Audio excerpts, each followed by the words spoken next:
Good morning बच्चों। अब हम क्लास 7th का पार्ट 2 पढ़ेंगे, अध्यापक और विद्यार्थी। ठीक है, उन दोनों में क्या बातचीत हुई है, एक शॉर्ट में वार्तालाप है। ठीक है, उसको मैं बताती हूँ आपको।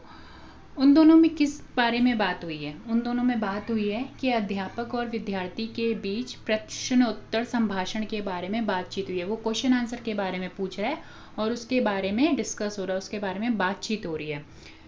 फिर वो बोलते हैं, उसमें और क्या बात बताई जा रही है कि गुरु के प्रति विनय और नम्र भाव व्यक्त करता है। जो विद्यार्थी है वो अपने टीचर के प्रति, अध्यापक के प्रति बहुत विनय भाव और नम्र भाव रखता है। ठीक है, उसमें अध्यापक का नाम क्या है? उसमें अध्यापक का नाम है पवन कुमार। ठीक है, उसमें अध्यापक का नाम क्या है? पवन कुमार, जो विजयनगर में रहते हैं। अध्यापक का नाम है पवन कुमार, जो विजयनगर में रहते हैं।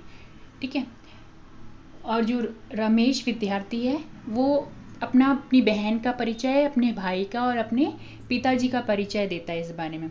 अब उसकी बहन का नाम क्या है? राधा, और वो कहाँ पढ़ती है? सेंट्रल स्कूल में पढ़ती है।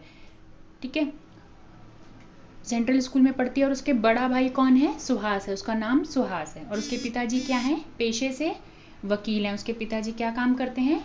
वकील हैं। ठीक है, फिर अध्यापक जी से रोज क्या बात बोलते हैं कि आपको रोज क्या करना चाहिए? अध्यापक जी बोलते हैं आपको रोज अखबार पढ़ना चाहिए। ठीक है, अध्यापक कहते हैं आपको रोज, विद्यार्थियों को रोज अखबार पढ़ना चाहिए।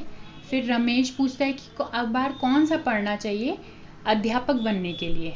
तो अध्यापक पवन कुमार जी कहते हैं कि अध्यापक बनने के लिए बाल जगत अखबार पढ़ना चाहिए। ठीक है, फिर वो इसके बाद ये बोलता है, जब ये सारा वार्तालाप हो जाती है तो फिर वो बोलता है कि अगर पाठ समझने में या पढ़ने में या किसी भी तरह की कोई भी कठिनाई हो तो घर आकर पूछ लेना।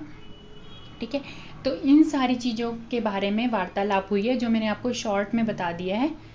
क्योंकि टेक्स्ट बुक पता नहीं है या नहीं है, तो हमें पढ़ना तो है ही, तो मैंने आपको शॉर्ट में ब्रीफिंग दे दी है कि आपको ऐसे पढ़ना है। तो इसके फिर नोट्स मैं बाद में दे दूँगी आपको। ठीक है, तो आपको बस इतना ही है उसमें कि अध्यापक और विद्यार्थी के बीच में क्या वार्तालाप हुआ, क्या डिस्कशन हुआ, उस पार्ट में क्या बताया गया है। तो आपको बस इतना सही पढ़ना है और इतना सा ध्यान में रखना है कि उस चैप्टर में किस बारे में बात हुई है। ठीक है, तो आज के लिए इतना ही। Bye bye.